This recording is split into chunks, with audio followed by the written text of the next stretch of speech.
the homosexuals she surrounded herself with.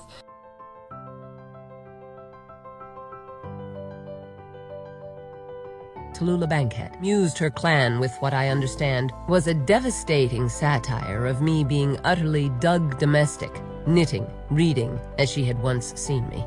Franchot witnessed her imitation and howled with laughter. "That woman must be impossible," he said, at which Willie Haynes turned on him in fury. "Listen, you, do you know Miss Crawford?" growled Willie. "No," said Franchot, "nor do I wish to." "Well, I do know her. We're not speaking at the moment, but she's my dearest friend. No one can criticize her but me. Now you never say another word about Miss C until you meet her, and when you do, you know what? You'll not only like her, you'll fall in love with her." Franchot had to tell me the story, because what Willie'd said is exactly what happened.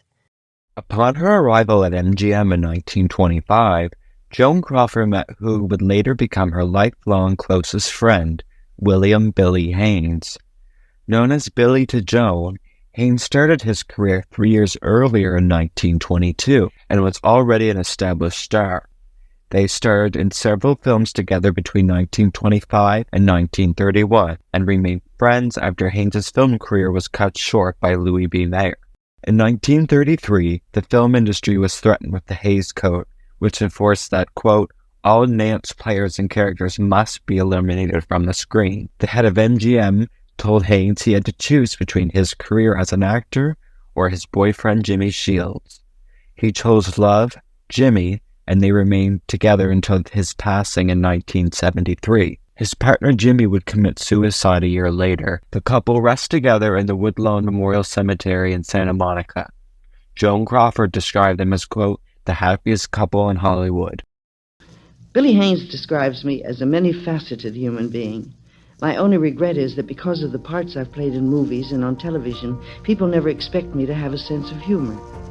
They struck this glamorous pose. The man and woman in this MGM publicity shot reigned as the two most popular movie stars in America. In March 1925, MGM held a contest to change the name of the then Lucille Lesueur. The winning name was Joan Arden, though after they discovered an extra on the lot by the same name, Arden was changed to Crawford. Joan remarked how it sounded like crawfish, and Billy told her, "Better crawfish than cranberry, they're served with turkeys," and dubbed her Cranberry. Haynes gave advice to Joan on how to further her career as an actress, and they became close friends. In one interview, he said he took Joan under his wing because so many had been put out by her natural accent and undisguised ambition. He mentions a story when someone at MGM suggested they should marry, as Joan understood his sexual orientation. Billy rejected that idea, saying it would have ruined their friendship. William Haynes and Eleanor Boardman were making a picture called Memory Lane. Enchanting to me were the scenes they shot at night. William Haynes, Eleanor Boardman, and I became close friends, and we've been friends ever since. Willie shouts with laughter when I recall watching him from the shadows.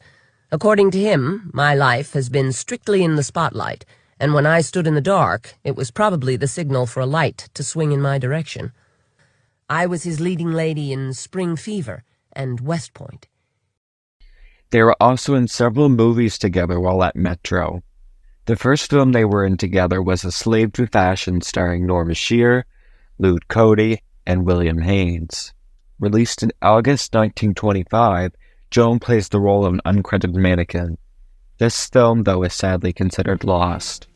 The next film was Joan's breakout film, Sally, Irene, and Mary, starring Constance Bennett as Sally, Joan Crawford as Irene, and Sally O'Neill as Mary.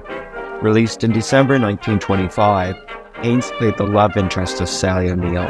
In A Portrait of Joan, Joan says, quote, "He took his leave with easy philosophy. He thought we were getting paid to have a good time." He had great naturalness and charm and an overwhelming sense of humor. He would take you in his arms in a love scene, joking so that you had to brace yourself not to laugh. But his mood for a sad scene of yours was immediately responsive. When I arrived at West Point that first day at sundown and came out to catch dress parade, Willie Haynes says the whole military line went serpentine. Released in January 1928, West Point starred William Haynes, Joan Crawford, and William Backwell. This movie was filmed on location in the U.S. Military Academy at West Point. They would also appear in the Hollywood Review, an MGM comedy that featured all major players at the time. Favorites. And I know you all like her too, because she's the personification of youth and beauty and joy and happiness. Joan Crawford. Later that year in October, they starred together again in Spring Fever with George K. Arthur. This was the first time Billy and Joan played love interest on the screen. Haynes and Crawford would both star again on the screen in The Duke Steps Out with Carl Dane in March of 1929. This film is also considered to be the last, though sound discs of the film do exist. This was also the last film they were in together. The Duke Steps Out, in which I was again background for Willie Haynes.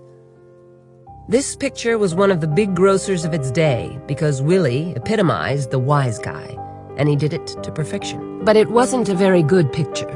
One of the reviewers wrote, "Following our dancing daughters, this girl seemed well on her way, and the impetus of that one makes the dual names Crawford and Haynes strong. But the sidewalk Don Juans and kitchen Cleopatras are going to be disappointed in their Joan. It's a reverse situation for her. She has nothing to do. She'll have to make it up on the next one." They briefly made an appearance after this in MGM short The Stolen Jewels. Released in April 1931, this promotional short featured many of the day's big stars. Actually took it. Yes. You see, I came home from the dance with it hidden under my wraps, for fear someone would take it from me. Well, Joan, if we weren't such good friends, I'd say... You'd say what? I won't say it. Oh, Bill. If you'd wanted something all your life and fate laid it right in your path, what would you do? Grab it and run like you did. But you'll have to take it back. No, I'll never take it back. Oh, yes, you will. Come on, hand it over. Who are you? Inspector Kane, I heard what you said. You stole Miss Shearer's jewels. Jewels? Oh, you're crazy. Here's what I took.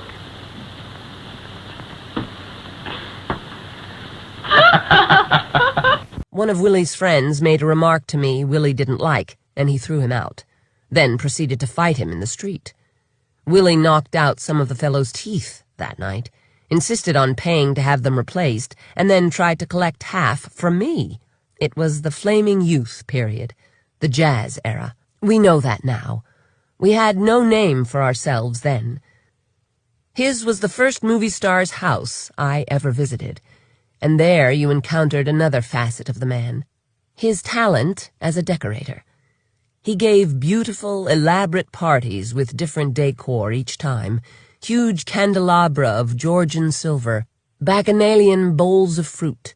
Once he gave a southern party with butlers in knee breeches and magnolia blossoms throughout the manse, fried chicken, corn pone, mustard greens. Whatever the decor, the food was served to match. After Haynes' acting career was cut short by the studio, Joan and Billy continued to be close friends. He would deal with multiple scandals, and Joan stood by his side.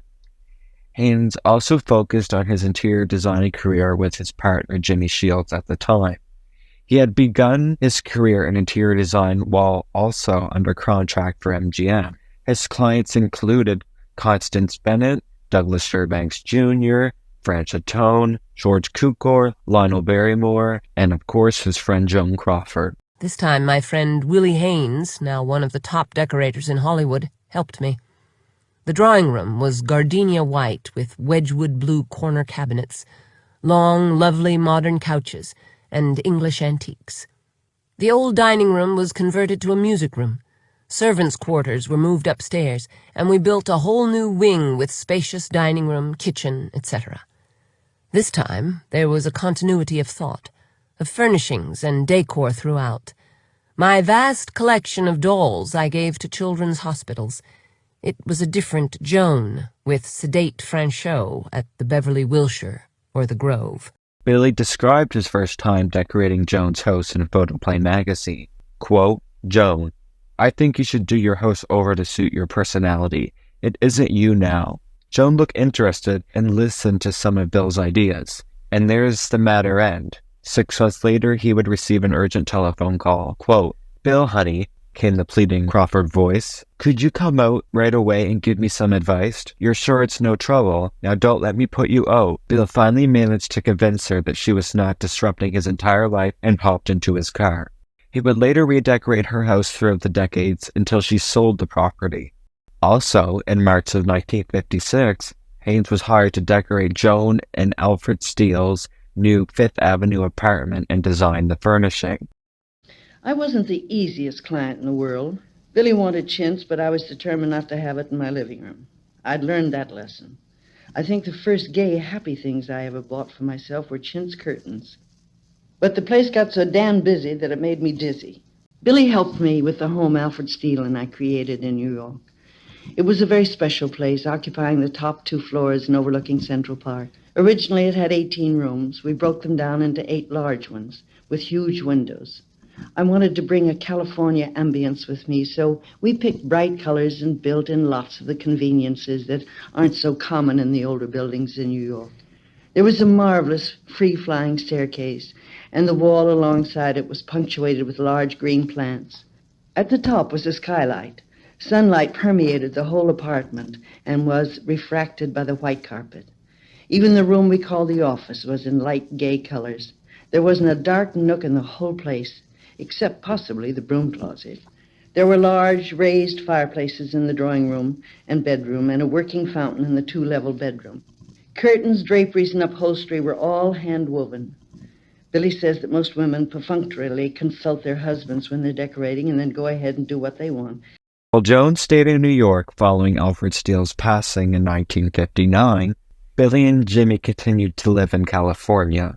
Joan and Billy would write each other often throughout the years, with them describing their wishes for their paths to hopefully cross one day again.